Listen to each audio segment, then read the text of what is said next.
ನಮಸ್ಕಾರ ಸ್ನೇಹಿತರೆ, ಪ್ರತಿದಿನ ಕೇವಲ 333 ರೂಪಾಯಿ ಉಳಿತಾಯ ಮಾಡಿದ್ರೆ ಭವಿಷ್ಯದಲ್ಲಿ ಸುಮಾರು 17 ಲಕ್ಷ ರೂಪಾಯಿವರೆಗೂ ಹಣ ಪಡೆಯಬಹುದು ಎಂದು ನಿಮಗೆ ಗೊತ್ತೇ? ಹೌದು ಸ್ನೇಹಿತರೆ, ಅಂಚೆ ಕಚೇರಿಯ ಸುರಕ್ಷಿತ ಉಳಿತಾಯ ಯೋಜನೆ ಮೂಲಕ ನೀವು ದೊಡ್ಡ ಮೊತ್ತದ ಹಣವನ್ನ ಸಂಗ್ರಹಿಸಬಹುದು. ಇಂದಿನ ಈ ವಿಡಿಯೋದಲ್ಲಿ ಈ ಯೋಜನೆಯ ಲಾಭಗಳೇನು, ಅರ್ಜಿಯನ್ನ ಹೇಗೆ ಸಲ್ಲಿಸಬೇಕು, ಎಷ್ಟು ಹಣ ಕಟ್ಟಬೇಕು ಹಾಗೂ ಹೇಗೆ ಅರ್ಜಿಯನ್ನ ಸಲ್ಲಿಸಬೇಕು ಎಂಬ ಸಂಪೂರ್ಣ ಮಾಹಿತಿಯನ್ನ ತಿಳಿಸಿಕೊಡುತ್ತೇನೆ. ಇನ್ನು ಯಾರೆಲ್ಲ ನಮ್ಮ ಡಿಜಿಟಲ್ ಅಸ್ತ್ರ ಯೂಟ್ಯೂಬ್ ಚಾನೆಲ್ ಅನ್ನ ಸಬ್ಸ್ಕ್ರೈಬ್ ಮಾಡಿಲ್ವೋ ದಯವಿಟ್ಟು ಸಬ್ಸ್ಕ್ರೈಬ್ ಮಾಡಿ. ಅಲ್ಲದೆ ಈ ವಿಡಿಯೋವನ್ನ ಕೊನೆವರೆಗೂ ನೋಡಿ. ಹೌದು ಸ್ನೇಹಿತರೆ, ಯಾವುದು ಈ ಯೋಜನೆ?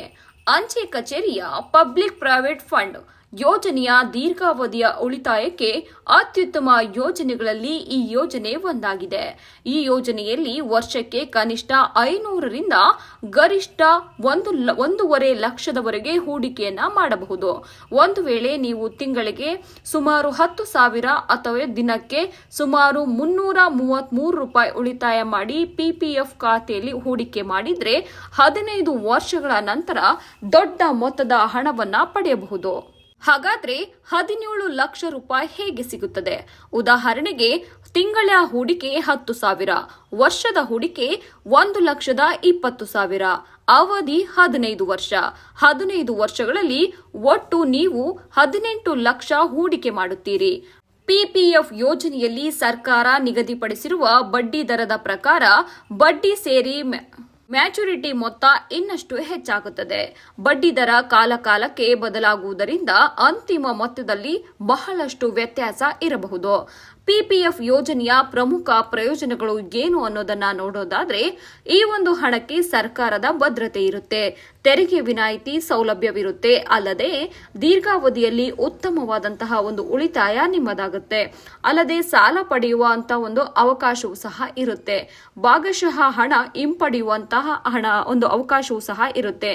ಇನ್ನು ಈ ಒಂದು ಹಣ ಸಂಪೂರ್ಣವಾಗಿ ಸುರಕ್ಷಿತ ಹೂಡಿಕೆ ಅಂದ್ರೆ ತಪ್ಪಾಗ್ಲಿಕ್ಕಿಲ್ಲ. ಇನ್ನು ಇದಕ್ಕೆ ಯಾವೆಲ್ಲ ಅರ್ಹತೆಗಳು ಬೇಕು ಅನ್ನೋದನ್ನ ನೋಡೋದಾದ್ರೆ, ನೀವು ಹಣವನ್ನ ಹೂಡಿಕೆ ಮಾಡ್ತೀರಾ ಅಂದ್ರೆ ನೀವು ಮೊದಲನೇದಾಗಿ ಭಾರತೀಯ ನಾಗರಿಕರಾಗಿರಬೇಕು. ಒಬ್ಬ ವ್ಯಕ್ತಿಗೆ ಒಂದು ಪಿಪಿಎಫ್ ಅಕೌಂಟ್ ಮಾತ್ರ ಅಂದ್ರೆ ಖಾತೆ ಮಾತ್ರ ತೆರೆಯಲು ಅವಕಾಶ ಇರುತ್ತೆ. ಅಪ್ರಾಪ್ತ ವಯಸ್ಕರ ಹೆಸರಿನಲ್ಲೂ ಸಹ ಪೋಷಕರು ಖಾತೆಯನ್ನ ತೆರೆಯಬಹುದಾಗಿದೆ. ಇನ್ನು ಹೇಗೆ ಅರ್ಜಿಯನ್ನ ಸಲ್ಲಿಸಬೇಕು ಅನ್ನೋದನ್ನ ನೋಡೋದಾದ್ರೆ, ಅರ್ಜಿ ಸಲ್ಲಿಸುವ ಒಂದು ವಿಧಾನ ಆಫ್ಲೈನ್ ವಿಧಾನ.